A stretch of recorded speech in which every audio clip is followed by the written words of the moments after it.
अस्सलाम वालेकुम नाजरीन, मैं हूं चौधरी तसव्वुर। नाजरीन, मेरे साथ इस वक्त झेलम की 22 साल मरियम सिकंदर मॉडल जो कि BS इंग्लिश का 6 सेमेस्टर कर रही हैं, ये मौजूद है। आज हम इनसे बहुत से ऐसे सवाल, तो उसमें कुछ तनकीदी सवाल भी होंगे जो ऑब्वियसली आपके माइंड में मौजूद हैं।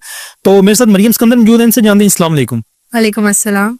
अच्छा मरियम, बताइएगा कि आप अभी एक मॉडल हैं, तो मॉडलिंग कब और क्यों स्टार्ट की? मॉडलिंग मैंने अपने शौक से स्टार्ट की और मॉडलिंग को ज्वाइन किया मुझे अराउंड 1 ईयर ऑलमोस्ट हो चुका है, 1-1.5 साल हो चुका है और मेरे अपने शौक की वजह से मैंने इसको ज्वाइन किया है। अस्सलाम वालेकुम नाजरीन, मैं हूं चौधरी तसव्वुर। नाजरीन, मेरे साथ इस वक्त झेलम की 22 साल मरियम सिकंदर मॉडल जो कि BS इंग्लिश का 6 सेमेस्टर कर रही हैं, ये मौजूद है। आज हम इनसे बहुत से ऐसे सवाल, तो उसमें कुछ तनकीदी सवाल भी होंगे जो ऑब्वियसली आपके माइंड में मौजूद हैं।